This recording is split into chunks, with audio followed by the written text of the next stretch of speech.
Hey guys, welcome back to Pistons Talk Podcast. Hope you guys are having a great Sunday evening.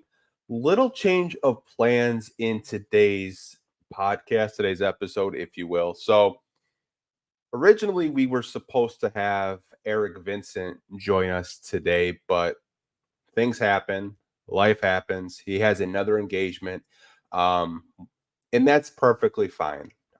Definitely will have him on the podcast and on this YouTube channel in the future. And if you guys don't already, definitely go give Eric Vincent a follow on Twitter. Good Detroit Pistons follow, and he's going to be covering the Detroit Lions this year. So really happy that he gets to cover both. But we're going to get into today's episode. We're going to get into these 2K rankings, right?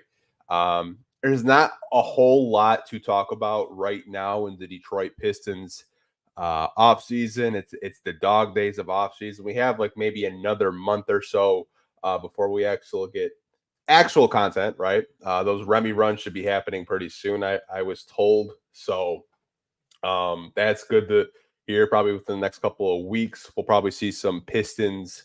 I don't know why I said Remy runs. Rico Hines runs. Excuse me. We'll see those Rico Hines runs in the next couple of weeks. But let's get into these 2K rankings. So for you guys that didn't see, we have been getting 2K overall rankings. I want to start with the rookie rankings first. So let me share my screen with you guys so you guys can see it. And we have the top rated rookies, which if you're listening on the audio side, I will read these for you until we do get to Ron Holland in a second. But basically, you have a Zachary Richichet at 75 overall, Alex Sarr 75 overall, Reed Shepard 73, Stephon Castle 73, Donovan Clingan 73, Ron Holland 72, Rob Dillingham 72, Zach Edey 72, Matas Pizzella 72, Nicole Topic 72.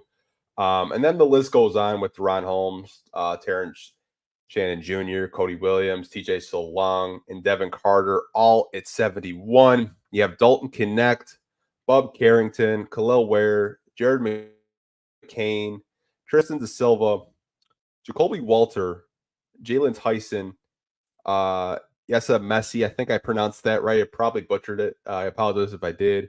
Keyshawn George, Ryan Dunn, Isaiah Collier, Kyle Filipowski, Tyler Kolek, Johnny Furpey, all at 70 overalls. And then you have AJ Johnson at a 69 overall. With these 2025 top rated rookies, this comes exclusively from the 2K Twitter website. So that is going to be the top rated rookie. So let's kind of get into the Ron Holland rankings, if you will. So Ron Holland was the 5th overall pick, as you guys know.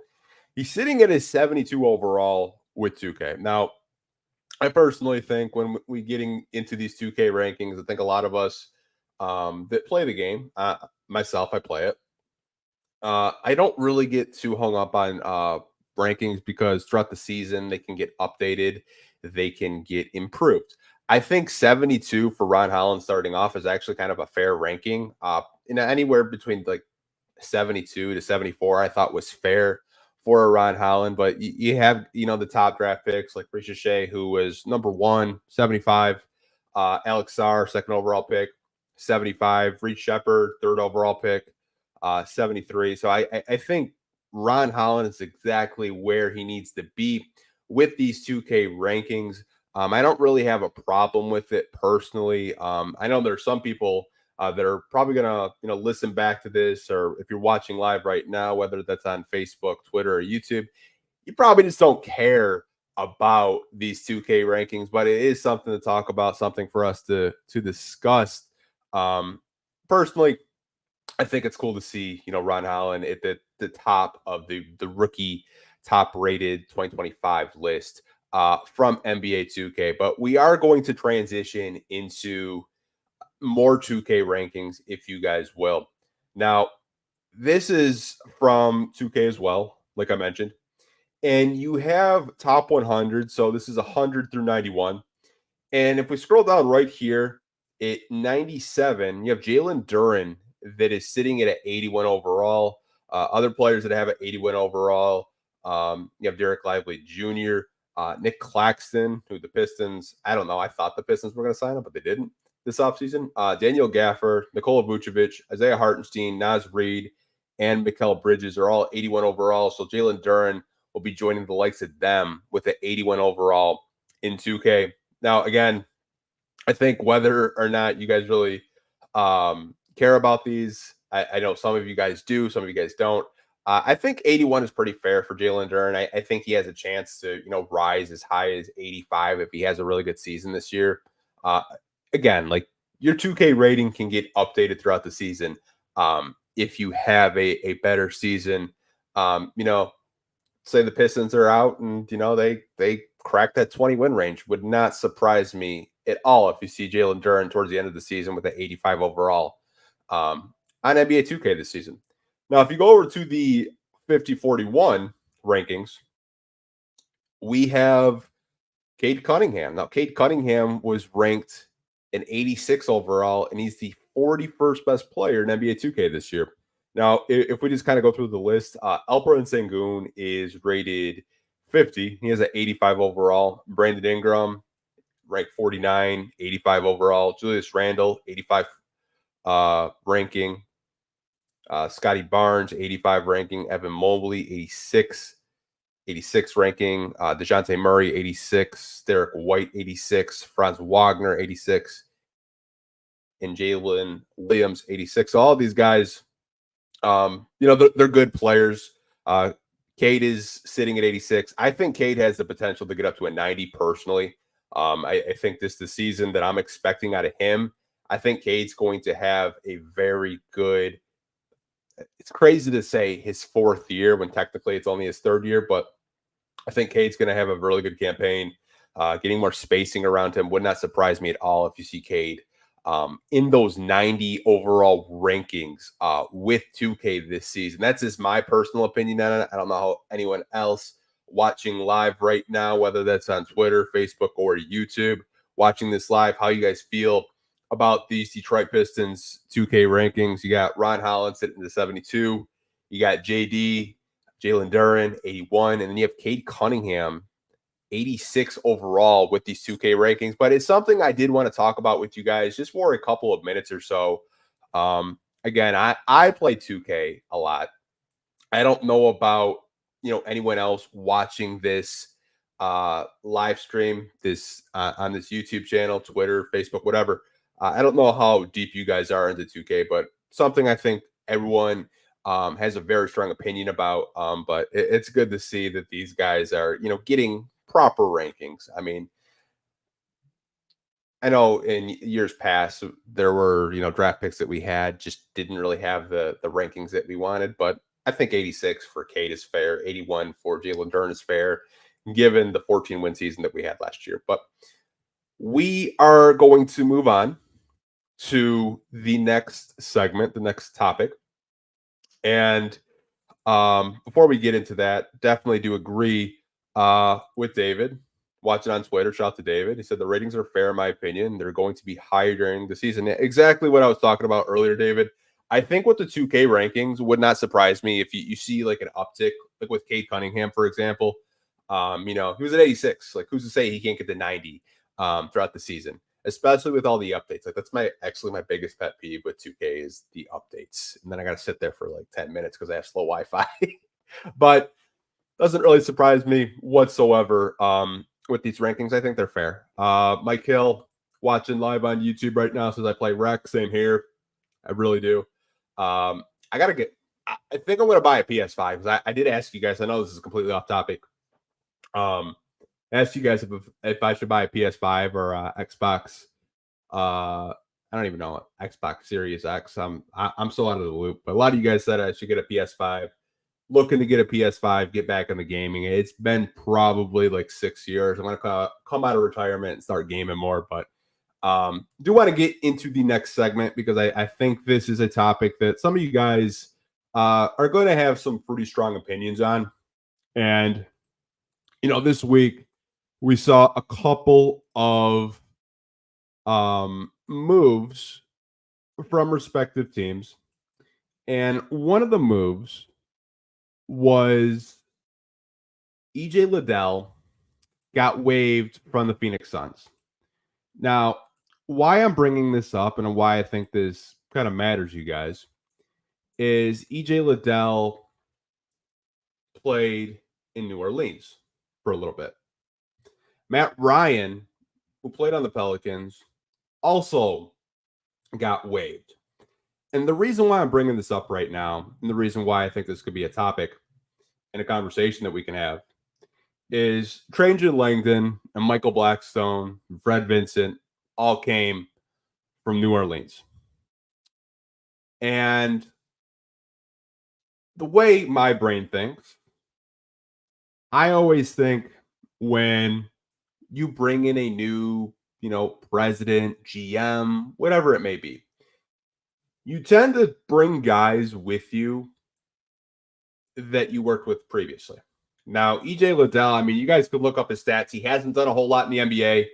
When I looked up his stats line, I was kind of surprised that, he hasn't got any burn in the NBA. And I'm not going to act like I, was tuned in to Pelicans games or was really tapped in watching Ohio State basketball. But I remember he was a really high recruit coming out of his draft class. And if you need more depth at power forward, kind of a buy low guy, he could definitely be a guy that the Pistons look at.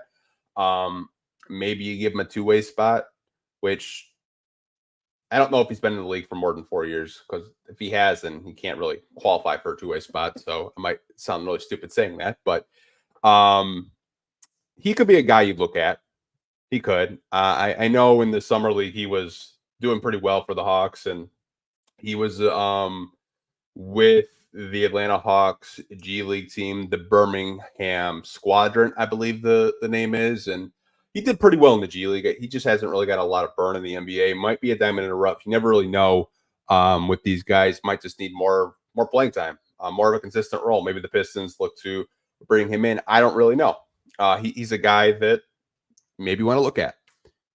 So Matt Ryan, I think some of you guys can look up his stat line, look at the 3-point percentage, and be like, oh, that guy can shoot the basketball. He can hit threes. Maybe the Pistons take a look at Matt Ryan. Now, I think the Pistons did a really, really good job at attacking this offseason and, addressing the lack of 3-point shooters that they had. You bring in guys like a Malik Beasley, who's a high-volume 3-point shooter throughout his career. You got a guy like Tim Hardaway Jr., who can, knock down 3-pointers. Even Tobias Harris, to an extent, can make 3-pointers at a pretty decent rate. Now, do the Pistons go out and address another shooter? I'm not entirely sure, but I think Matt Ryan will get picked up by another NBA team. I think he has a skill set that a lot of NBA teams need, and that's a guy that can knock down 3-point shots. Don't know if the Pistons will, but I thought it was worth mentioning just because both of these guys played in New Orleans, and these are two guys that Trajan Langdon probably knows pretty damn well. Wouldn't really surprise me if we see maybe a former Pelican. Maybe he gets the last roster spot, or maybe, the last two-way spot. But that's just kind of like what I'm thinking in terms of when I'm looking at a lot of these, moves throughout this, the offseason. And I know, granted, it's August. There's not a whole lot of movement, a whole lot of transactions, but EJ Liddell, Matt Ryan, even saw Nasir Little get waived earlier this week. I don't know. Do you buy low on Nasir Little? He kind of had his role diminished when he was in Phoenix, but he did okay in Portland. There might be something there. There might not. I don't know how many more small forwards you went on this team with Ron Holland and Asar Thompson, but those are the type of transactions that I've been looking at, throughout the week. Of in terms, maybe the Pistons go and look and go and target, some of those guys to fill out their roster, or they could just play the waiting game and see who gets waived after, preseason is over. I think that's another route that the Pistons can take. We do have some comments on YouTube right now. I'll put them on the screen for people that are watching. Raphael, EJ Liddell is nice. See, I'm not too familiar with EJ Liddell's game.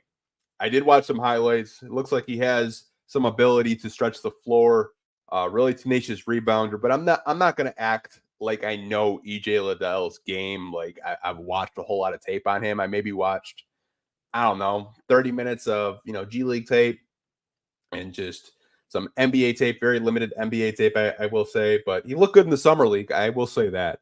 Wes Weaver Jr., watching live on YouTube, says, got to get all the help we can get. Yeah, I mean, when you win 14 games, Wes, you need talent at the end of the day. Before we do get into the next topic, I just need a quick water break, you guys.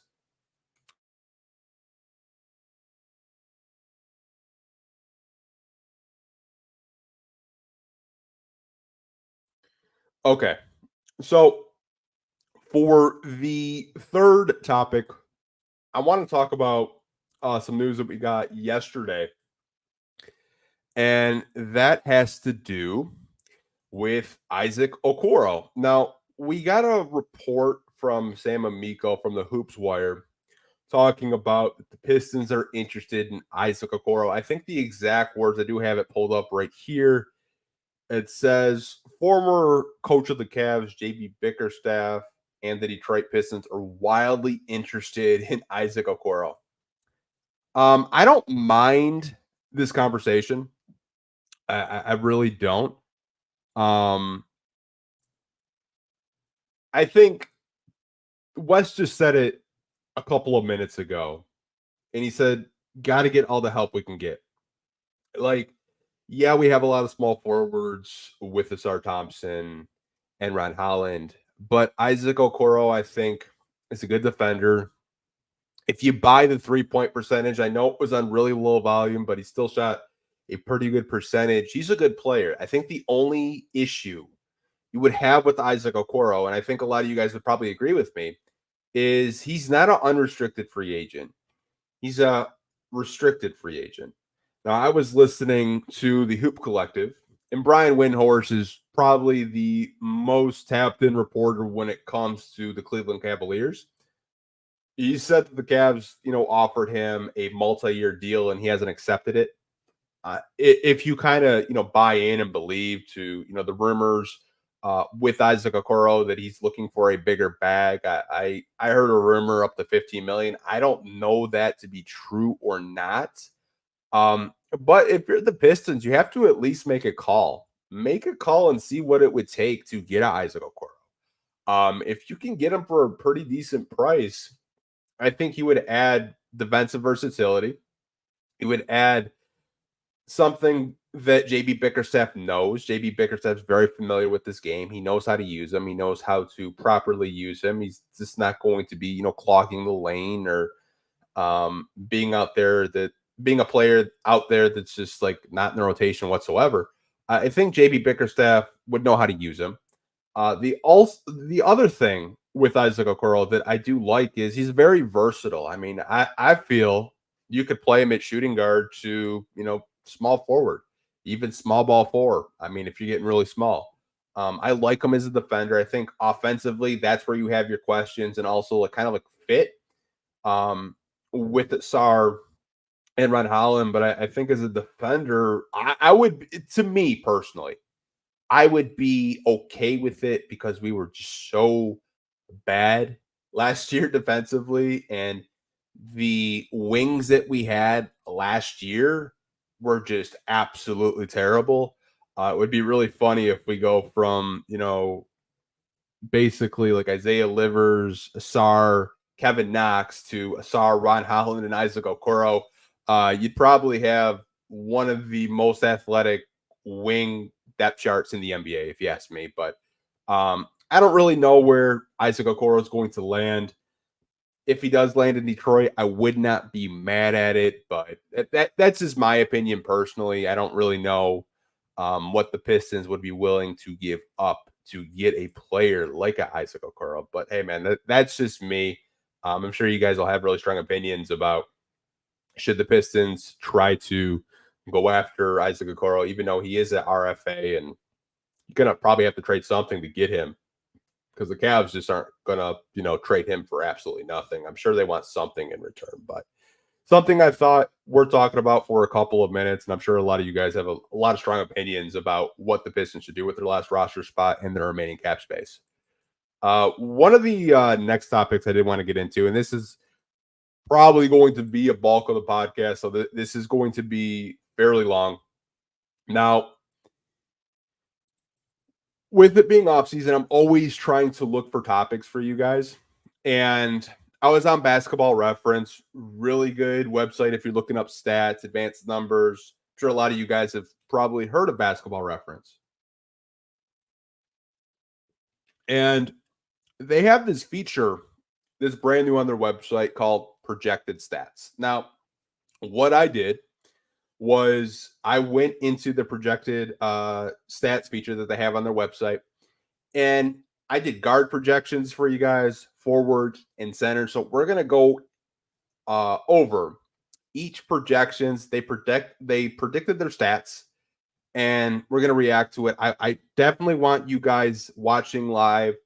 Tell me what you guys feel of these. We're gonna go over each player. We're gonna start with the guard projection. So let's get into it, you guys. So this is the guard projection.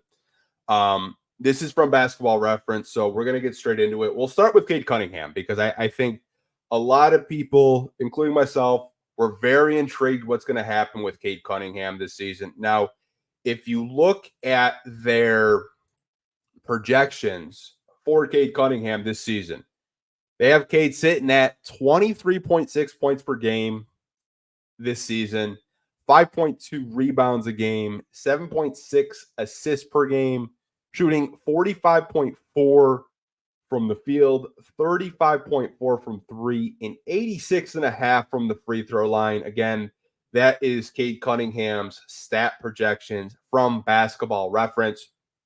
I think when you look at these stats, that just sounds like a Kade Cunningham stat line to me. I personally think his assists will be a little bit higher. I think he averaged 7.5 last year. I could definitely see Kade in that, 8.5, maybe close to 9 range, given the spacing that he has. A second option in Tobias Harris, personally. I think his field goal percentage, a little low for my liking. I think he'd be kind of closer to that 48, 49 range. I think 3-point percentage is kind of like, throughout the years where we've seen him. And same with the free throws. Personally, I think, that's a Kade Cunningham stat line if I've ever seen one personally. Wes is in the chat right now. He says 25 and 10. Hey, I love it, Wes. If Cade's averaging 25 points and 10 assists tonight, I think that's a win for the Pistons. Now, we'll go over to the next guard on this projection list from Basketball Reference. It's Jaden Ivey, and this is the one where I was probably the most surprised, you guys. When we look at Jaden Ivey, obviously he had I don't want to say he had a bad season. I think he had obstacles in his way last season, and that was Monty Williams was his biggest obstacle, not getting consistent playing time. But this season, Basketball Reference has his projected stats at 19.5 points a game, 4.6 rebounds, 5.3 assists, shooting 43.8 from the field, 35 from three, and 75.9 from the free throw line. So the reason why I said that I was surprised is I didn't really go into doing these projections and having Jaden Ivey close to 20 points a game. Not to say that he's not capable, because I do think he is capable of scoring 20 points a game, but 19.5 for Jaden Ivey, that would tell me, the Pistons are just, scoring in all cylinders. I think 19.5 for him, like I would consider it a breakout season. Maybe I'm crazy. Maybe I am. But I think 19.5 points for him would consider a good season. Now, obviously, the assist, I like the 5.3 assist. Maybe you run him in some, backup point guard situations this season. See how he does with the ball in his hands. We saw it in his rookie year. He looked really comfortable kind of playing that lead guard. Maybe you throw him in there as a 6-man at times. Also have him out there with Kade Cunningham, kind of stagger those two. 35% from three. Again, the only thing with Jaden Ivey, and I've told you guys before, it's just consistency with him. If he's consistent, he's a good player. It's just, last year, I think it was more of not getting playing time. That's why he wasn't as consistent. But I think for Ivey, this is actually a pretty good, predictions, if you will, from Basketball Reference. Now, the third guy we're going to talk about is Marcus Sasser. Now, Marcus Sasser's projections from Basketball Reference going into the 2024-2025 season is 16 points a game, 3.7 rebounds, 6 assists, 44.1 from the field, 38.2 from three, and 86.5 from the free throw line. Now, I think Sasser's points a game is a little high because I don't really know where the minutes are going to come from. Now, if he's the backup point guard, then maybe that's where the minutes come from because the assists are kind of high too, 6 assists a game for Marcus Sasser. I think he has the ability to grow into a point guard, but I think it's going to take more than just one summer league for him to develop into a point guard if that's what the Pistons' long-term plans are for him. But I think he has the ability to learn the point guard position. I'd be really surprised if he came out, averaging 6 assists, backing up Kade Cunningham. I think the field goal percentage is probably where I would have it. I think the 3-point percentage, again, probably close to that 38 to 40%. When he gets hot, it seems like the ball's going in every time. And 86.5 on the free throw line, I do tend to agree with that. Now, Tim Hardaway Jr., one of the Pistons' trades that Trajan Langdon made this past offseason, they have him projected this season in 2024-2025, 18.3 points a game, 4.4 rebounds, 2.4 assists, shooting 40% from the field, 35.8 from three, and 81.6 from the free throw line. Okay, so I think the points are a little bit high. And not to say that Tim Hardaway Jr. couldn't average 18 on this team. He probably could. But I don't know if there's going to be enough opportunities for him to average 18 points a game. I just don't. I think the projections are a little high for Tim. I think I could see him anywhere between like the 14 to possibly 16 range. I think the field goal percentage too is a little bit low. I'd probably have him around the 43 to 45% range because I think he's going to get better quality of shots. Playing, with the second unit, playing with Cade. I think the 3-point percentage is basically where he's been at his entire career. 34 to 35% from three. Free throws don't really have a problem with it. I definitely like that for Tim. I just kind of disagree with the points a game. One of the final guards on this list is Malik Beasley, one of the probably most talked about Pistons as of late. A lot of Pistons fans are really kind of warming up to the idea of Malik Beasley, and I think a lot of Pistons fans will enjoy him. But his projections for 2024-2025 via Basketball Reference, they have him sitting at 15.2 points a game, 4.6 rebounds, 1.9 assists, shooting 42.3 from three, 39 from three, and 75.6 from the free throw line. Now, when I'm looking at these stats for Beasley, 15 points a game may seem a little high. But when he's hitting threes, I think 15 points a game is definitely, I think, doable.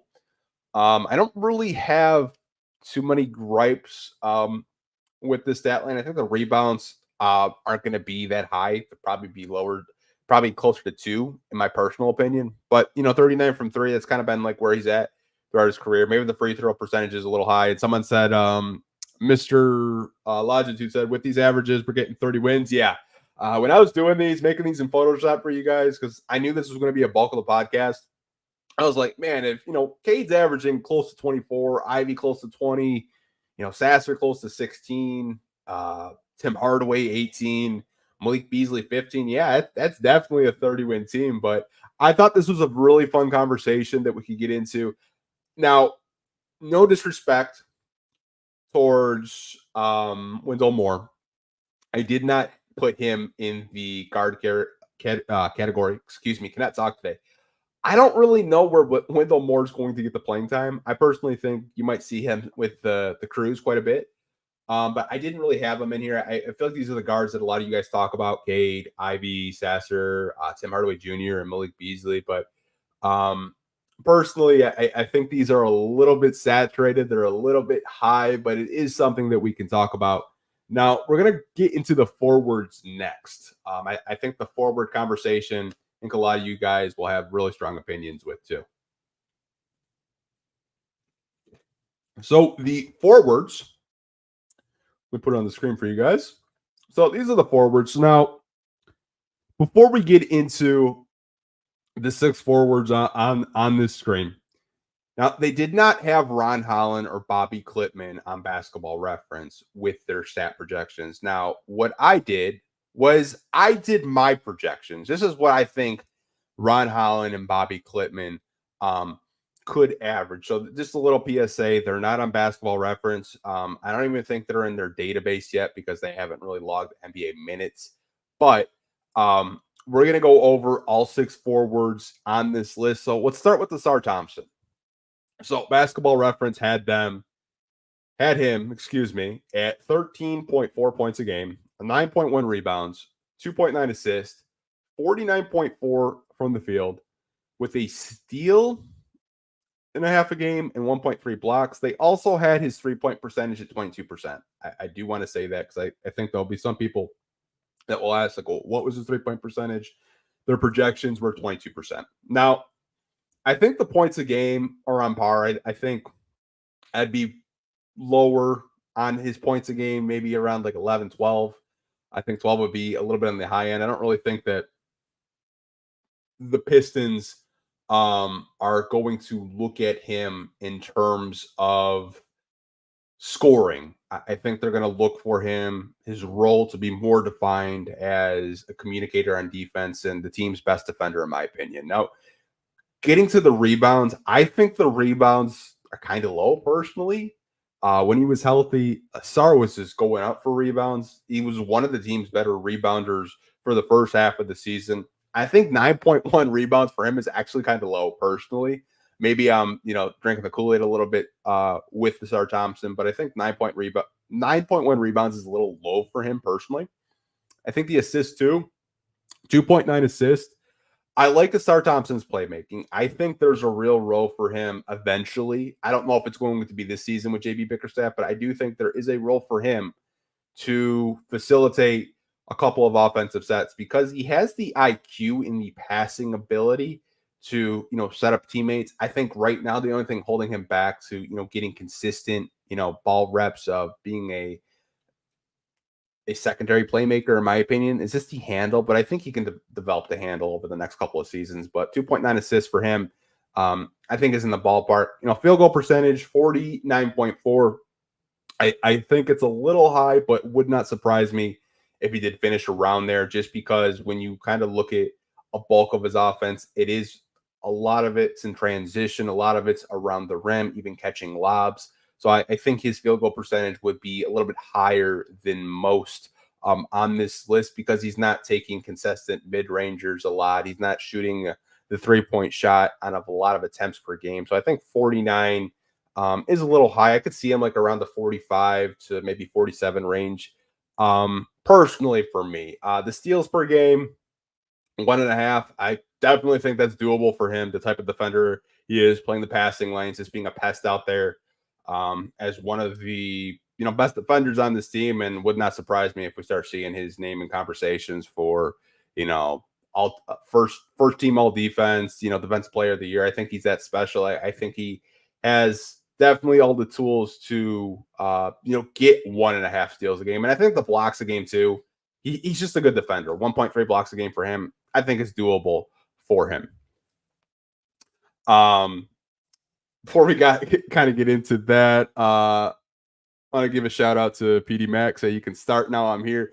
Glad you made it to the podcast, PD. Really do appreciate all you guys watching. We got 344 of you right now between Twitter, Facebook, and YouTube. So appreciate all you guys coming on in. If you do come in, drop a like on the video. And if you do listen on the audio side, give us a review. Tell us how we're doing. If we can improve, let us know. And if you like what we're doing, we do really appreciate that. But getting back into the rankings. So we have Simone Fontecchio. I think one of the Pistons' better shooters, if you do ask me. So His stat line from Basketball Reference for 2024, 2025, they have him at 15 points a game, 15.3 to be exact, 5.2 rebounds, 2.3 assists, 44.1 from the field, 38.3 from three, and 80.9 from the free throw line. So I think 15 points a game is kind of like the ballpark with him. Now, I don't really know. Maybe you guys could, if you're watching live, join this conversation. I think there's a chance he could start, but I also think there's a chance that he could come off the bench as maybe like, the seventh guy off the bench, that shooter off the bench. I don't know. I think there's a possibility he could start. I'm not really sure. So I think 15 points a game for him is actually pretty realistic. The rebounds a game, 5.2. I think the rebounds are a little high for me personally. Depending on who's the backup center. Don't know if it's going to be Stu. Don't know if it's going to be Paul Reed, but I would probably have his rebounds kind of in the, maybe 2 to 3 range personally. But if he grabs 5.2, hey, I'm not mad at it, you guys. The assists 2.3, I think it's a little high personally.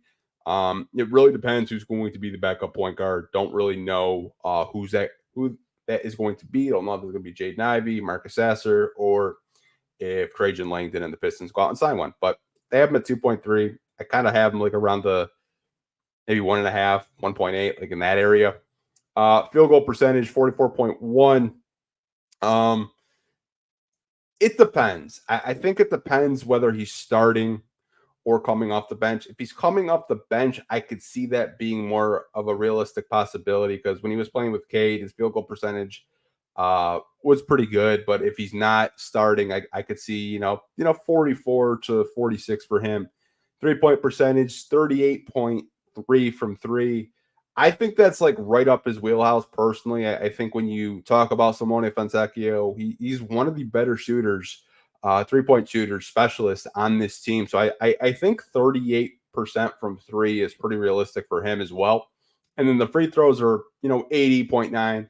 I think he'd be a little bit higher personally, but if he's around the 80% clip, I think that it's really doable. Now, I know some people are asking how many minutes are these guys playing? Unfortunately, with Basketball Reference projections, they did not put minutes. That would have been really helpful because then we could have more, we could kind of dive into the analytics and see if it's possible. I know Ryan Bozeman just asked the question, how many minutes is a Sark getting to achieve that?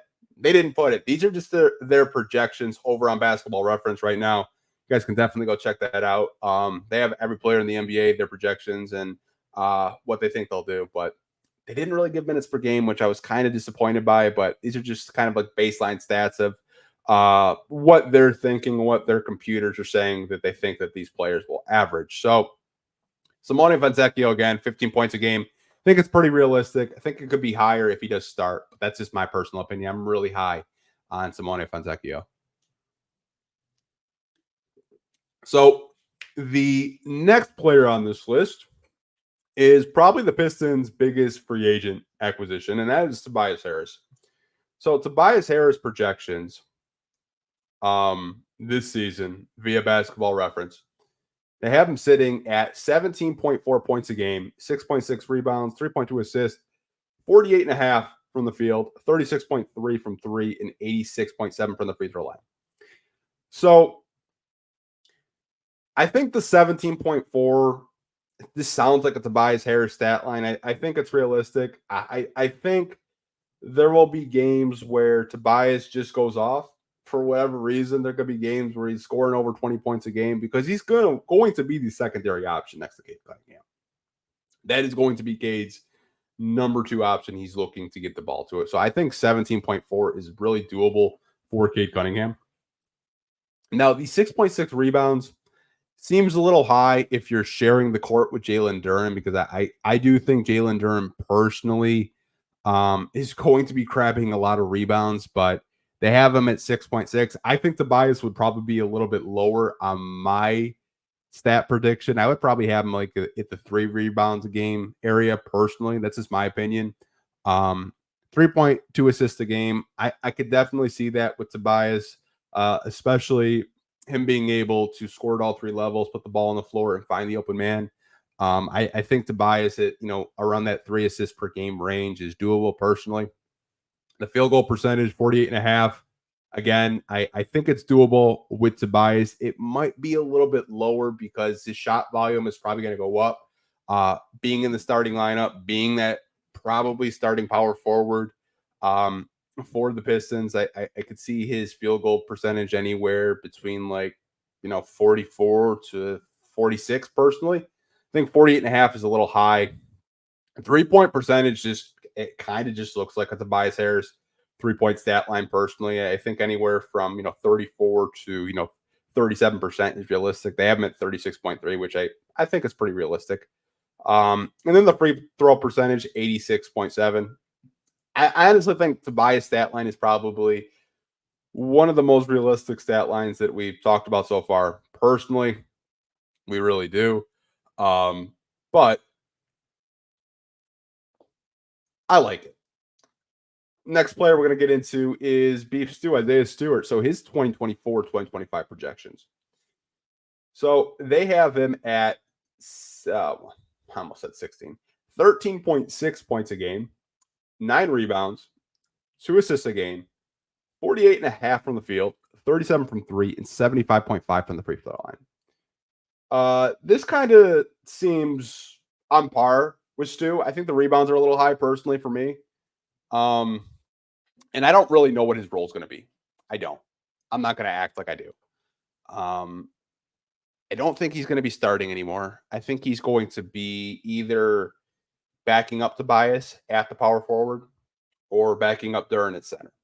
So I didn't really know where to, put him at with this depth chart, with these stat predictions. I put him in with the forwards just because he played power forward last year. That's the only reason why he's in here. But I think the rebounds are a little high. I could see him around the 7 to 8. Personally, I think 9 rebounds a game. You would have to have a couple of games where he's getting double doubles. I don't really see that for him personally. I think the 2 assists a game wouldn't surprise me personally, because once in a while you'll see him make a really good read and a really good pass to the open man. Wouldn't really surprise me if he's kind of close to that 2 assists a game mark. Field goal percentage, 48.5 from the field. It's hard for me because if he's finishing around the basket, kind of just playing bully ball as a backup center, I could see that. But if he's more of the power forward role that he was playing last year, I don't think he's going to be shooting 48.5 from the field personally. I think his number would be a little bit lower. I really do. But that's just my opinion. Maybe you guys think Isaiah Stewart can shoot close to 49% this season. 37% from 3. I think that's kind of on par. I think we have to have conversations that Isaiah Stewart's a good 3-point shooter now because he did it on volume last year, and he's just taken progression in that area. I think 37% from 3 for Stu is realistic, in my opinion. Free throws percentage, 75.5. I think he's around there, around the 75 to 80 range personally. Don't really have a problem with this whatsoever. I really don't. I got trade stews in the chat between Wes Weaver Jr. and Jeremy Banks.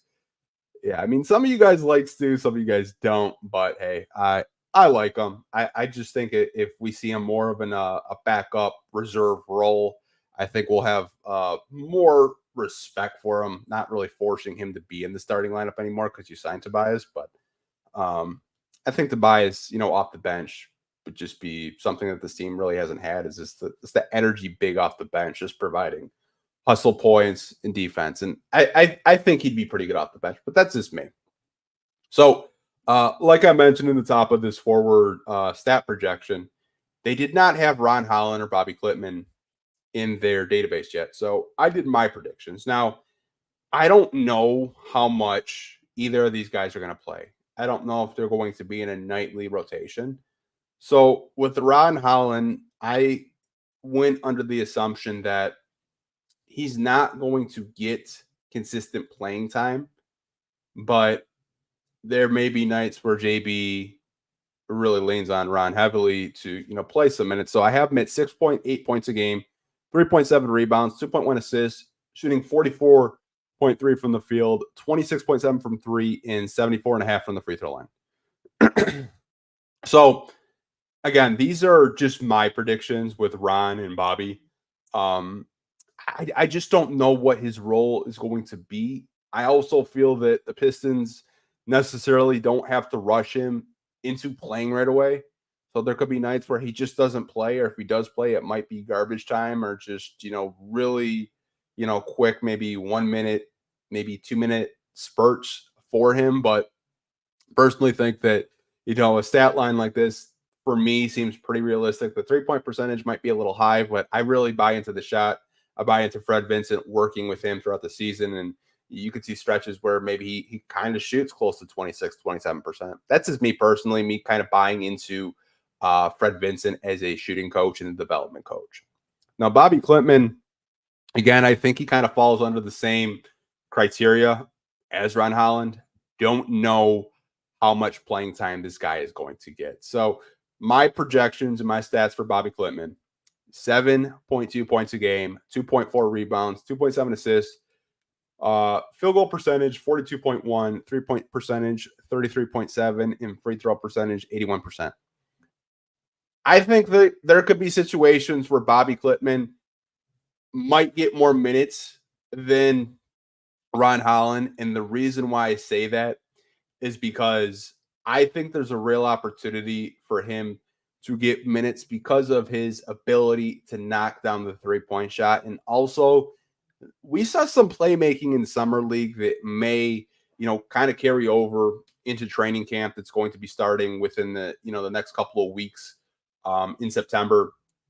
I think the playmaking is real. Someone had mentioned to me that, Bobby Klintman played some point guard growing up. So that's probably where we see those dimes from, the passing vision, his ability just to make like highlight level real passes.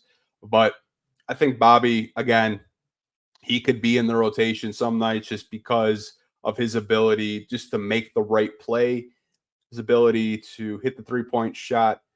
And I just really like him as a player. And I think JB Bickerstaff definitely will have a role for Bobby Klintman in the rotation. But you guys, we're going to go get into the centers.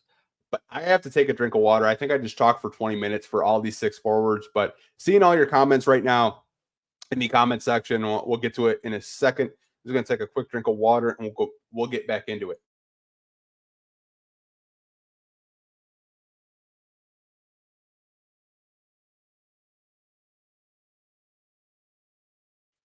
Okay, we're back. My throat does not feel like glass anymore. I'm gonna get some comments. So know you guys were dropping some comments right now about this whole projections for the stat lines. We'll get into it. Um, you need players like Stu on your team. He plays hard with energy. 100% Raphael. I know, like I said, I think players are not players.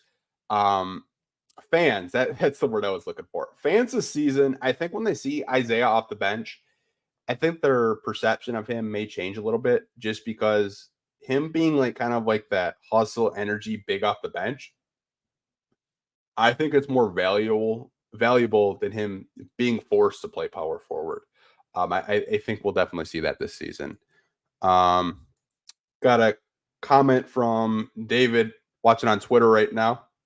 He said, for Ron, I think he should be assigned defensive tasks to begin and then some G League reps and trade with Fred Vincent. Yeah, I think that's a good pathway personally for him.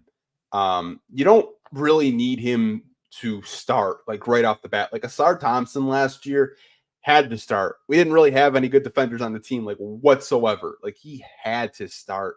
I think with Ron, you can be a little bit more patient with him. I think the pathway for him, you can be a little bit more patient. You don't really need him going out there, playing 30 minutes a game. I think G League reps could be good given how the team looks in the G League with the Motor City Cruise. And then I know Fred Vincent is working with all of these guys extensively. Trajan had mentioned it in the summer league and other interviews he's done that, all these guys are working with Fred in the gym every day. But we're going to get into the centers. stat projections from Basketball Reference. So we got two centers in here. So the two centers we have, you guys, is Jaylen Duren and B-ball Paul Reed. So let's get into JD's stat line, because I think when I looked at the stat line, you guys, I'm like, okay, if JD puts up these type of stats, maybe I'm crazy, but those look like all-star type of stats to me personally. Okay. If JD has a production like that, I'm just saying, like, that's really impressive. But let's get into it.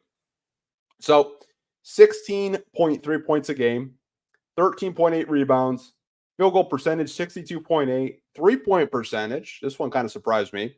31.1, free throws 74.9, and blocks per game 1.1. You guys, when I saw this, like, I'm like, if JD did that, like, this is probably a team on the cusp of a play-in tournament. If he just has a breakout season and he's putting up double doubles like this, putting up 16 points a game, almost 14 rebounds, and protecting the rim, and still being a pretty good free throw shooter, I think the Pistons have a franchise center. Personally, I really do. Now, do I think these stats are kind of inflated? I do, but I think he's got the potential, I think, to possibly put stats like this up. I think so personally. I think he has all the tools to protect the rim. I think a lot of you guys agree. Now, 31 from three. It surprised me, but like, if this is on like really low volume, like, that's what we have to take in consideration. Like 31% from three for JD, who hasn't really attempted too many threes throughout his career. I mean, if this is like on an attempted game, I could see it, but 31% from three, Fred Vincent deserves a statue if that happens. That's all I'm gonna say. I think that the 3-point percentage, I don't know if it's gonna happen this year. If he wants to develop a 3-point shot, okay, I guess, but I would have to see it to believe it personally. That's just me though. But getting to Paul Reed's stat line. Now, these stat lines are courtesy of Basketball Reference. These are projected stats over on their website right now. You guys can go check it out if you haven't already. So B-ball Paul Reed, 14 points a game, 11 rebounds, 1.9 blocks a game, 54.8% from the field, 36.4 from three, and 73.2 from the free throw line. So I think the points a game are a little high. I think I would have Paul Reed, like, his points a game, maybe like the 7 to 9 range. I think the rebounds, definitely could see him being around that 9 to 10 range. He's just an energy guy. The blocks a game, if he's getting close to 2 blocks a game, man, like, I don't know. I would be really excited and really hyped, but I don't know if Paul Reed is a 1.9 blocks a game guy personally. But hey, I wouldn't hate it if he was. But I think, again, that this stat line's a little inflated. 54.8 from the field. He's going to be, finishing around the rim quite a bit. So I think a high field goal percentage is probably realistic. 36.4 from three. Now, if you look at his stat line, he did shoot, sub 30s from three, but it was on really, really, really low volume. Again, like, their projections, they don't really give minutes a game, shot attempts, or anything like that. But I think, sub 30s for Paul Reed is doable. It'd probably be on an attempt a game. It probably wouldn't be on high volume, but maybe you let him shoot it to see if he can, develop into like what Isaiah Stewart has become, and being a kind of a high volume forward that can shoot threes. But who knows? And then the free throw percentage is the free throw percentage. I think he'd probably be closer to 75, but I'm just saying, like, if these are your two centers and these are your, stat line projections, man, like, it's a playoff team. I'm sorry. That is a playoff team if they're putting up stats like that. But I thought this was fun. This was a fun conversation, you guys. For all of these Basketball Reference stat line projections. Now, I know some of you probably will go back and listen or will go back and read this, say none of those are realistic. They're probably not going to happen because, we just won 14 games last year. But I thought it was a fun conversation. I see a lot of you guys in the comment section saying like, yeah, maybe JD can take that leap. Maybe JD can, be a double-double guy, block a shot a game. We're going to have to wait and see. Season is going to get here before you know it. We're at the end of August right now, but I thought the projections over at Basketball Reference were a fun conversation for you guys. Now, we're going to get into the next segment and probably wrap up the podcast after these last couple of questions. And now I've been on for an hour. Appreciate all you guys watching right now. I got 425 of you guys in here, by the way. 8:30 on a Sunday night. So shout out to all of you guys watching right now. So it's funny because when I do my prep for my podcast, these are usually questions for guests that I was having on. So one of the questions that I was actually going to ask Eric, but I'm going to ask it to you guys in this comment section, you guys watching right now. So one of the questions I had was, will any of the Detroit Pistons make an all-star game this season? That is the question that I wanted to ask. And I know a lot of you guys are watching right now. I think the only player I thought about that could possibly make an all-star team would be Kade Cunningham. Not to say that I don't think any of the players can, take a leap and be in that conversation. But I think Kade Cunningham definitely is the one player that I think could possibly make an all-star team. And do I think it's 100% chance he's going to make it? No. I think you have a lot of guards in the Eastern Conference that you have to compete with. And also, the all-star voting these days, not only is it a popularity contest, but it's also a results contest. So you can't be a team that's not winning a whole lot of games and being an all-star. I think if we want any Pistons being an all-star this season, they're going to have to win a lot of games. Kade Cunningham is going to have to go out there and just dominate the competition. He's going to have to go out there and just play berserk out of his mind. I personally think he has all the tools to do that.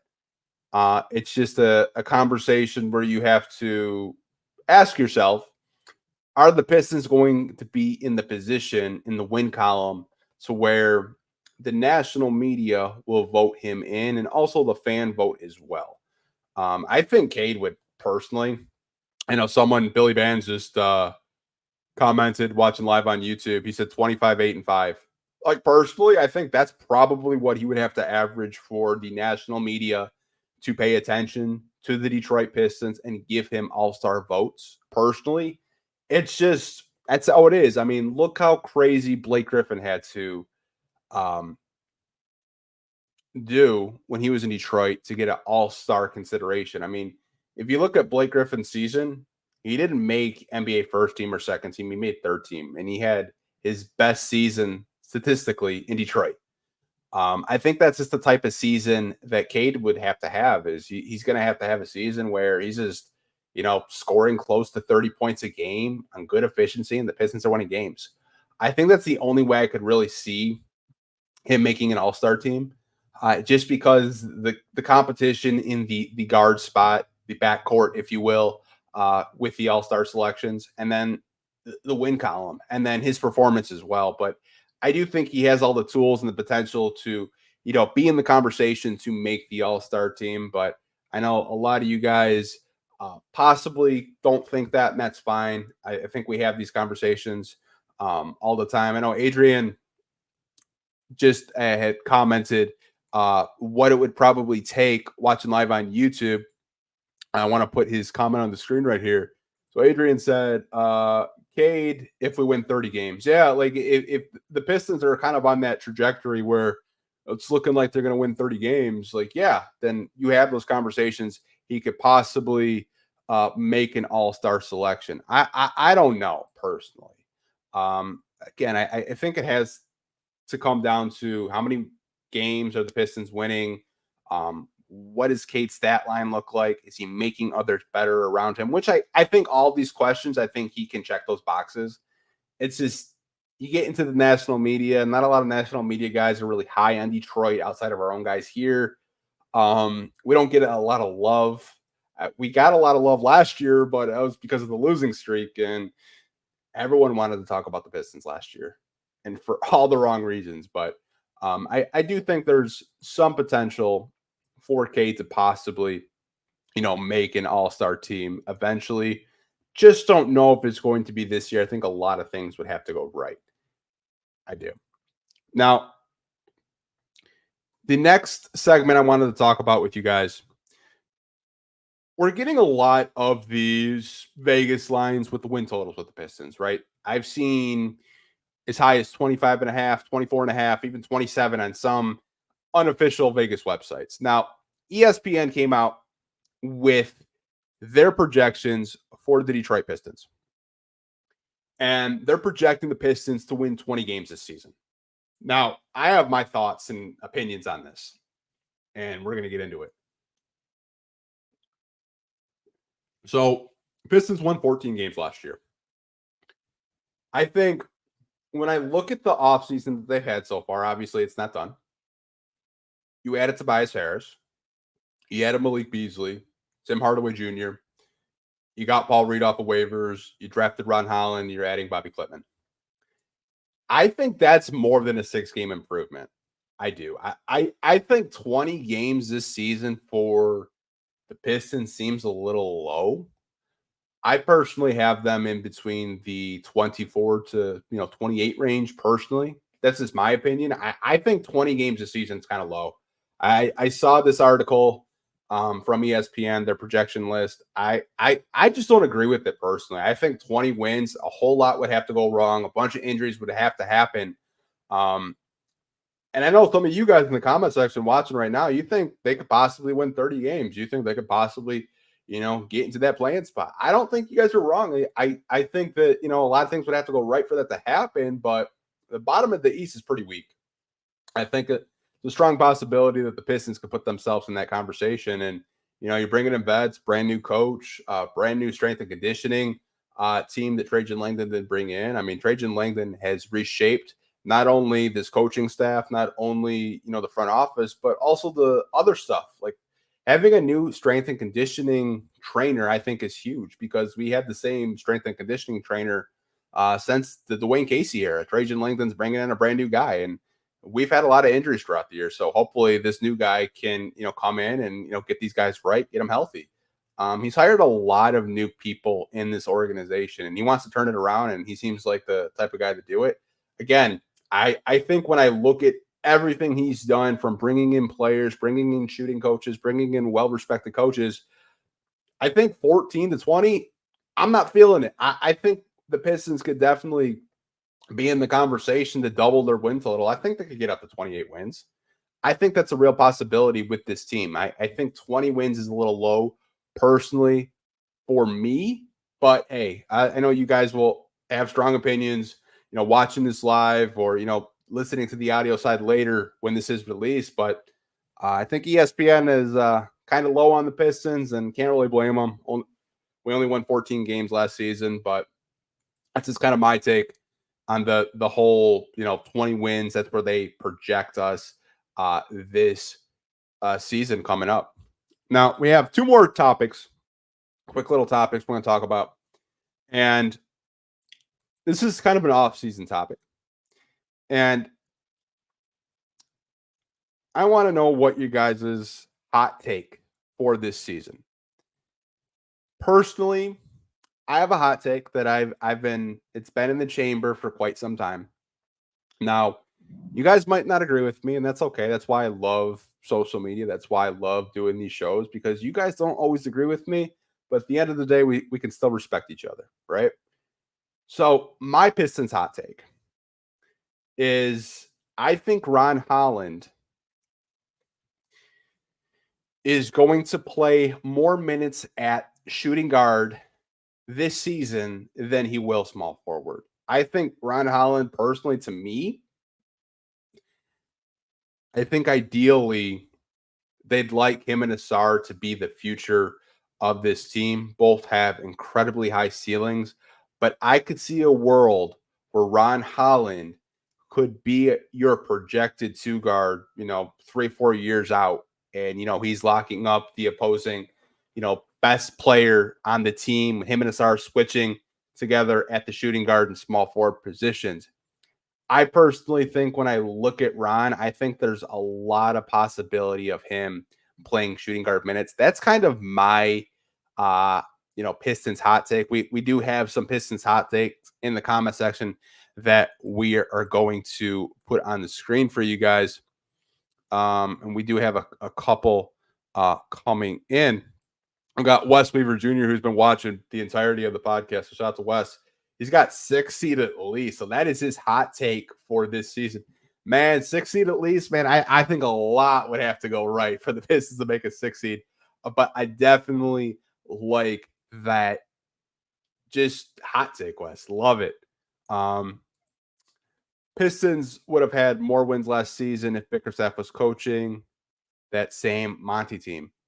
I like that hot take, Mega Hustle. I tend to agree with you there. I think the Monty coaching the Detroit Pistons, I could see it being a 30 for 30 one day. I really do. I think there's a world where we see that, or just maybe like a little, E60 documentary, what went wrong in Detroit. But wouldn't surprise me. JB Bickerstaff seems like a guy that is going to get these guys right. Ryan commented, that's what I touched on last week, was Holland and the Star thriving together. Yeah, me personally, Ryan, I think it might not be this year. It might not be the year after, but I could honestly see Ron Holland playing more shooting guard than small forward because you have Asar. You can kind of have those guys next to each other in the starting lineup, and they can just basically switch everything for you. I think, maybe that's what the Pistons kind of view them as. Maybe that's kind of like the long-term goal to have, Kade at point guard, Ron at shooting guard, and the Asar at small forward. No, obviously those guys have to take leaps in development shooting the basketball because you can't have, both of those guys next to Kade Cunningham being non-shooters. I think Fred Vincent can work with both of those guys. I think they can be respectable three-point shooters. It might just take a little bit of time, but I think that's kind of the vision they had, though, with Ron Holland, of him being able to play next to Asar and Kade. This comes from Raphael. His Pistons hot take for this season. My hot take is the Pistons will be better defensively this season.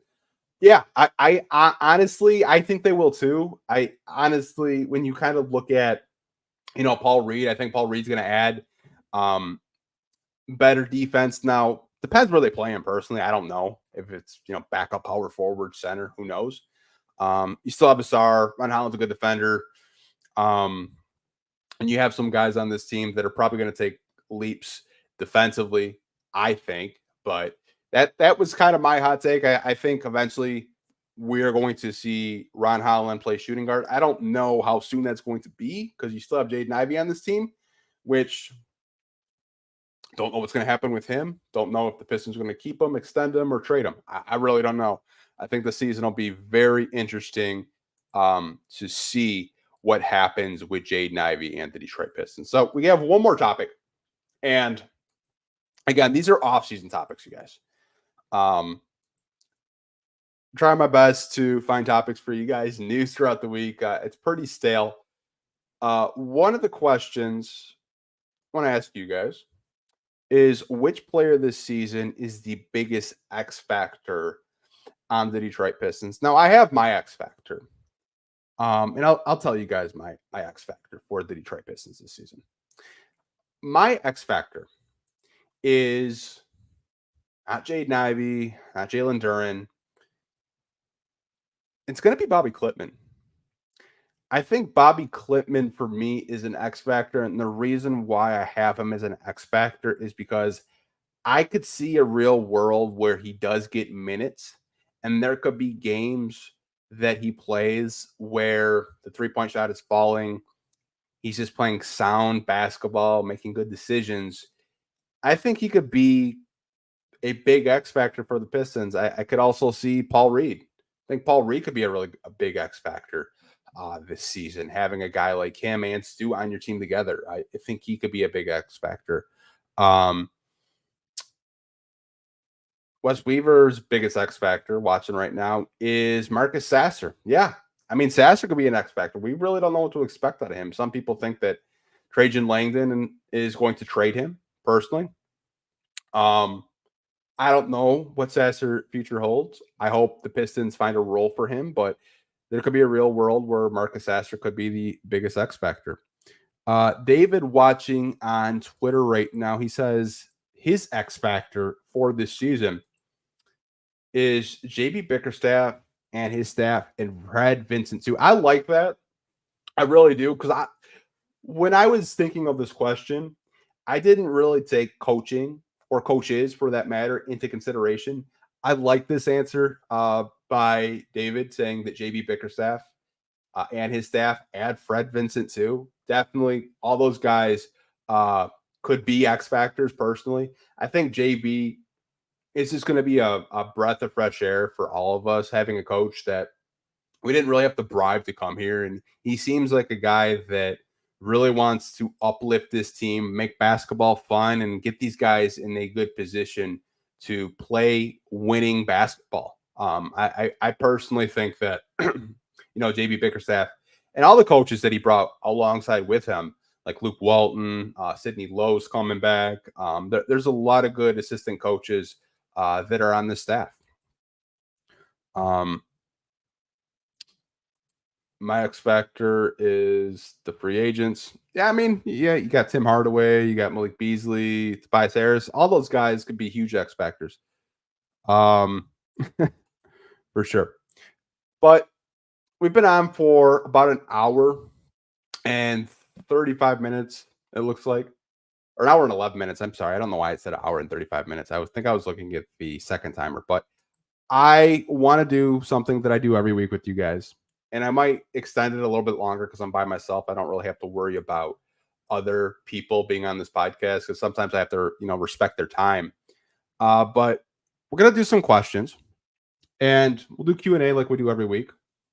And we're going to answer a couple of questions from people watching live in the comment section. So if you guys have any questions you want to ask right now, drop them down below. And all I ask is, if you're watching this right now, live on Twitter, Facebook, YouTube, drop a like on it, drop a comment. Let me know how you guys are feeling about this Pistons offseason so far, but we'll get into the Q&A section once I take this sip of water. Okay. So one of the questions that Muhammad asked, shout out to Muhammad, I see him on Twitter all the time. And he asked, can you set up the Pistons as a team? You'll have the entire list and complete ratings, attributes, updating the 2K25 rating once the game's released. You know what I could do, Muhammad, actually, is I could probably just upload a video of all the ratings and going through it. If that's something you guys want, could definitely do that. Don't really know like how deep people are in 2K. I know there's some people that are watching that don't play 2K, probably haven't played 2K in a long time. But if that is something you guys want, I definitely can do that for sure. Let's see. Going to our next question. This comes from Johnny. Shout out to Johnny. Question: do you think we had a better offseason than the Rockets did last season? That's a great question, Johnny. So if you look at the Rockets offseason, they added Fred VanVleet, really good point guard, still really good point guard. Dylan Brooks, which they kind of got clowned for, which I could understand because of the antics, but defensively, he's a good player. And when he's hitting his shots, he's probably so annoying to try to guard. Good player. I believe they got Jeff Green too, who's just been just a solid, good vet. If you kind of compare it to what the Pistons did, they got Tobias, they got Malik and Tim Hardaway. I would probably say the Rockets still had the better offseason, just because when you look at Fred VanVleet, and you look at um, Dylan Brooks, I think they're a little bit higher in terms of just production than a Tobias Harris, than a Tim Hardaway Jr. and Malik Beasley. But I like the direction that the Pistons went in this offseason and bringing in vets, bringing in guys on, short-term deals. Didn't really have to commit too much money to them. Keeping their, cap space open just in case they do want to, go out and get a big name free agent or make a big time trade within the next, coming years or so. But personally think that the Rockets had a better offseason, but good question. Really good question, Johnny. We do have a couple more questions in here that I wanted to get to. I forgot to star this question and now I can't find it. Damn. I believe it was I can't remember who asked it, but we'll just get into the second question. I do apologize for not starring it because I did see it earlier. This isn't really a question, but this does come from Finn. He said we need a backup point guard for sure. I agree with you there, Finn. I don't know what the plans are for backup point guard. I don't think anyone knows what the plans are for backup point guard outside of people in the Pistons organization. Obviously, we've had conversations about Ivy. We've had conversations about Marcus Sasser, but if you're not really in love with those guys, who's to say you don't go out and maybe look at a guy like a Markelle Fultz, maybe look at a guy like a Dennis Smith Jr. I personally think if they really wanted to go out and get guys like that, they probably would have signed them by now. I think the Pistons are just patiently waiting to see what happens because you never know. Like there could be trades available within the next coming weeks. Training camp is starting soon. There could be situations where someone gets waived that maybe the Pistons didn't expect and they can go out and sign them. I do think they will address the backup point guard position. I do. Because I don't really know if they're fully in love with Sasser being a backup point guard to lead the second unit. I don't know if they're fully in love with Jaden Ivey manning the second unit as a point guard. I don't really know what the future plans are for backup point guard. I really don't. I'm not going to sit up here and act like I do, but I mean, I think those are your two options right now if you're Detroit. I really do. Let's see. We got Michael is coach in the chat. This lineup I got penciled in 1 through 5. Ivy, Cade, Sar, Tobias, Duren. Michael, I love this question. This is a starting lineup question. So let's just say you got Cade and Ivy in your backcourt. Okay. Got a Sar at the 3, Tobias at the 4, and Duren at the 5. I think that's actually pretty consistent. I do. I think that's pretty consistent with a lot of fans. It's pretty consistent with, there's people I talk to. There could be situations where maybe you see Malik Beasley at the 2, but I don't know. Tim Hardaway Jr. is also in that conversation if you want to put him in that conversation. But, ideally, you'd like to see Cade and Ivy get more reps starting together. You put Asar out there to kind of hide Jaden Ivey's deficiencies defensively. And then Tobias is at least a plus defender out there, and he's going to be your second option next to Kade Cunningham. And obviously, Duren's going to start. I think we can all agree that the 3 positions in the starting lineup that are probably going to start are Cade, Ivy,